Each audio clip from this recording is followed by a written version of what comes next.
Hello दोस्तों, आप सभी का स्वागत है इस वीडियो में।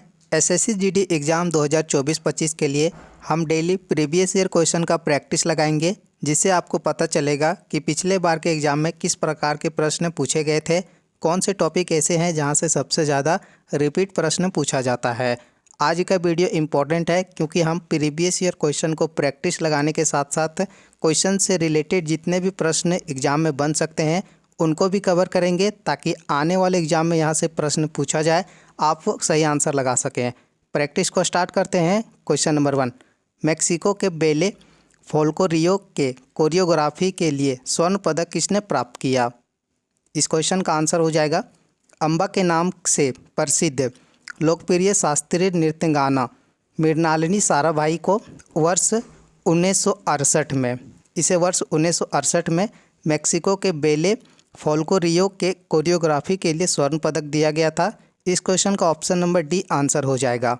मृणालिनी साराभाई या भरतनाट्यम और साथ ही कथकली शास्त्रीय नृत्य से संबंधित हैं। इस क्वेश्चन का आंसर याद रखेंगे और इससे जुड़े इम्पोर्टेंट कुछ पॉइंट भी याद रखेंगे। या दोस्तों, मृणालिनी साराभाई ने अहमदाबाद में दर्पण अकादमी ऑफ परफॉर्मिंग आर्ट्स की स्थापना की और इन्हें वर्ष 1965 में पद्मश्री से सम्मानित किया गया। वर्ष 1992 में पद्म भूषण से सम्मानित किया गया था। यह सारे इम्पोर्टेंट होंगे एग्जाम के लिए। अगला क्वेश्चन, एक से अधिक कोशिकाओं से बने जीवों को आप क्या कहते हैं? सिंपल है, इस क्वेश्चन का आंसर हो जाएगा एक से अधिक कोशिकाओं से बने जीवों को बहुकोशिकाएं कहते हैं। ऑप्शन नंबर बी आंसर हो जाएगा। अगला क्वेश्चन, निम्नलिखित में से कौन सा एक प्रमुख गेहूं उत्पादक राज्य नहीं है? तो इन सभी में से साफ दिख रहा है कि गेहूं के लिए प्रमुख उत्पादक राज्य नहीं है गोवा। इस क्वेश्चन का आंसर हो जाएगा, देखिए, गेहूं का प्रमुख उत्पादक राज्य पंजाब, हरियाणा, उत्तर प्रदेश, ये तीनों इम्पोर्टेंट हैं, याद रखेंगे। अगला क्वेश्चन, 1877 में वायसराय लिटन ने किसको भारत में सम्राज्ञी के रूप में स्वीकार करने के लिए एक दरबार का आयोजन किया? 1877 में महारानी विक्टोरिया को भारत में सम्राज्ञी के रूप में स्वीकार करने के लिए एक दरबार का आयोजन किया था। इस क्वेश्चन का ऑप्शन नंबर सी आंसर हो जाएगा। अगला क्वेश्चन, भारत के संविधान का कौन सा भाग भारत के सर्वोच्च न्यायालय की शक्तियां और कार्यप्रणाली से संबंधित है? सभी भाग इम्पोर्टेंट है, इसलिए मैं एक एक करके सभी को बताता हूँ। जैसे भाग 10 या सर्वोच्च न्यायालय की शक्तियाँ और कार्यप्रणाली से संबंधित है। इस क्वेश्चन का ऑप्शन नंबर बी आंसर हो जाएगा। साथ ही याद रखेंगे, जैसे भाग 6 या उच्च न्यायालय की शक्तियाँ और कार्यप्रणाली से संबंधित है। भाग 10 या संबंधित है अनुसूचित और जनजाति क्षेत्र का प्रशासन से। भाग 11 यह संबंधित है राज्य और संघ के बीच का संबंध है। यह चारों इम्पोर्टेंट है, याद रखेंगे, क्योंकि यह सारे प्रश्न एसएससी जीडी के प्रीवियस ईयर में पूछा जा चुका है। क्वेश्चन नंबर 6, निम्नलिखित में से किस राज्य में प्रियंका गांधी वाड्रा नवंबर 2022 में पहली बार भारत जोड़ो यात्रा में शामिल हुई? क्वेश्चन नंबर 6 का आंसर हो जाएगा, या प्रियंका गांधी वाड्रा नवंबर 2022 में पहली बार भारत जोड़ो यात्रा में शामिल हुई थी मध्य प्रदेश से। इस क्वेश्चन का ऑप्शन नंबर सी आंसर हो जाएगा। क्वेश्चन नंबर 7, आरबीआई के निम्नलिखित मौद्रिक लिखतों में कौन सी प्रकृति में गुणात्मक है? क्वेश्चन नंबर 7 का समझेंगे, इनमें से आंसर हो जाएगा, देखिए, नियंत्रण के साधन के दो प्रकार होते हैं, जैसे परिमाणात्मक शाख नियंत्रण, गुणात्मक शाख नियंत्रण। तो इनमें पूछा गया है गुणात्मक शाख नियंत्रण इनमें से कौन है? तो इस क्वेश्चन का आंसर हो जाएगा मोरल सुसन। और बाकी के जो 3 बच जाते हैं, आरक्षित नगद अनुपात, खुला बाजार की क्रियाएं, बैंक दर, ये तीनों संबंधित है परिमाणात्मक शाख नियंत्रण से। इसी प्रकार के क्वेश्चन एग्जाम में बनते हैं। अगर आप दोनों को अच्छे से समझेंगे तो आप अच्छे से आंसर लगा सकते हैं। अगला क्वेश्चन होगा क्वेश्चन नंबर 8, केंद्रीय रिजर्व पुलिस बल की रैपिड एक्शन फोर्स का नेतृत्व करने वाली पहली महिला महानिरीक्षक का नाम क्या है? इस क्वेश्चन का आंसर हो जाएगा अक्टूबर 2022 में केंद्रीय रिजर्व पुलिस बल सीआरपीएफ को या एनी अब्राहम इस क्वेश्चन का आंसर हो जाएगा। इन्होंने या रैपिड एक्शन फोर्स की पहली महिला महानिरीक्षक बनी है और इस क्वेश्चन का आंसर हो जाएगा ऑप्शन नंबर ए। अगला क्वेश्चन, कार, कपड़े जैसी वस्तुएं, कार, कपड़े, चॉकलेट जैसी वस्तुएं जो सीधे उपभोक्ताओं को बेची जाती है या क्या कहलाती है? सार्वजनिक वस्तु, पूंजीगत वस्तु या निजी वस्तुएं या महंगी वस्तुएं? तो इनमें से आंसर हो जाएगा कार, कपड़े, चॉकलेट जैसी वस्तुएं जो सीधे उपभोक्ताओं को बेची जाती है या निजी वस्तुएं कहलाती है। ऑप्शन नंबर सी आंसर हो जाएगा।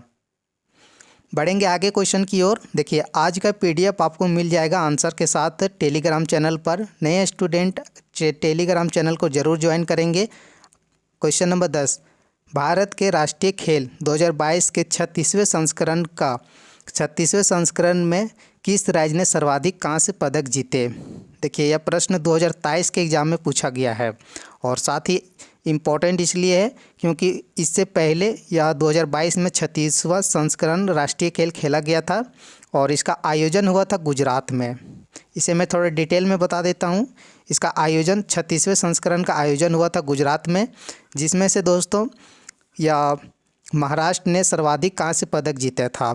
महाराष्ट्र ने टोटल 63 कांस्य पदक जीता था और इस क्वेश्चन का आंसर हो जाएगा ऑप्शन नंबर बी।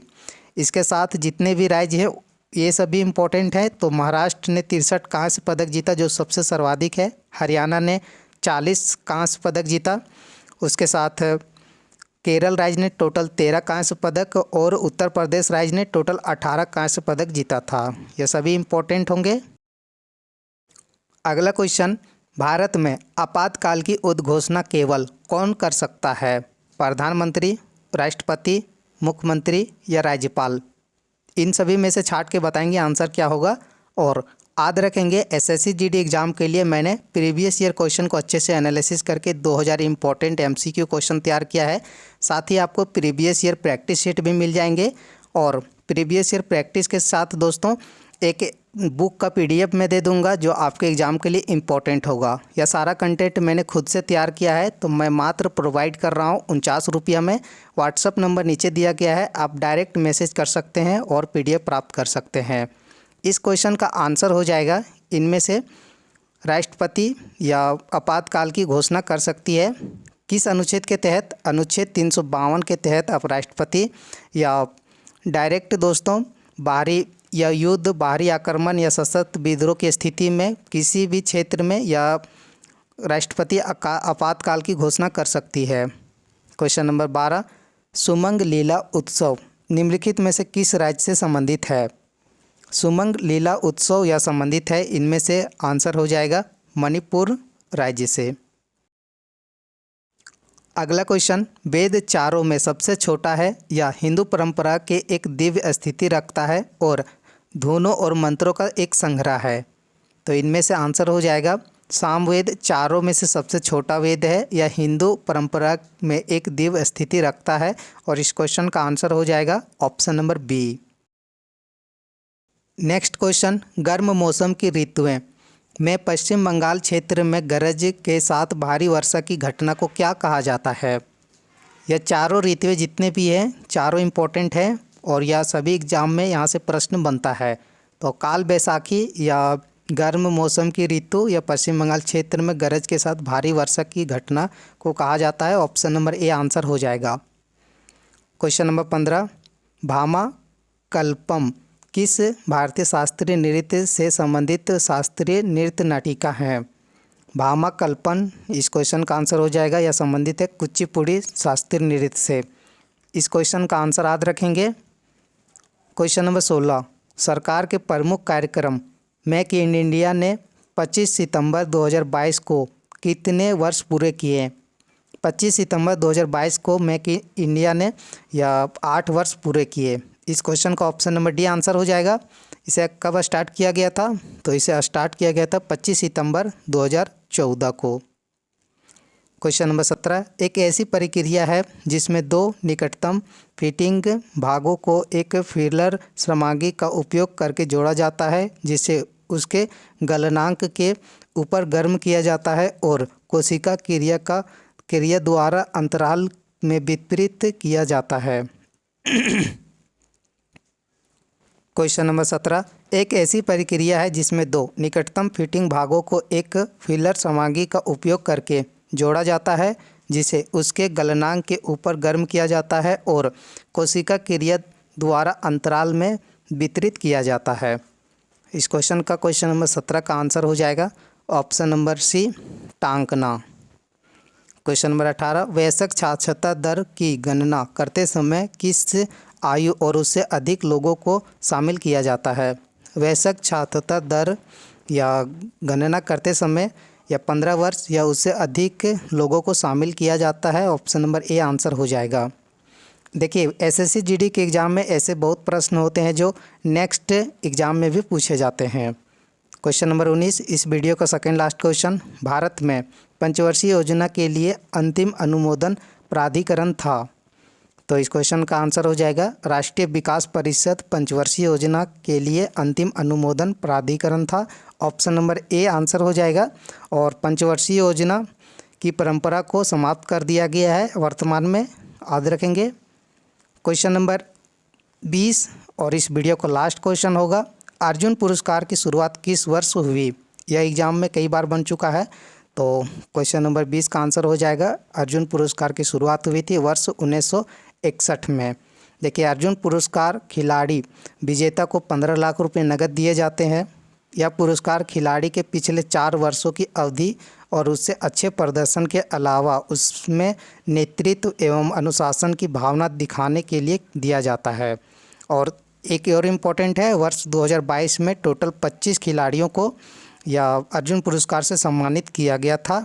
सारे के सारे इम्पोर्टेंट है, जितना भी मैं एक्स्ट्रा बता रहा हूँ। और दोस्तों, आपके आज के 20 MCQ क्वेश्चन में से आपका स्कोर क्या रहा, वीडियो के अंत में कमेंट बॉक्स में ज़रूर बताएं।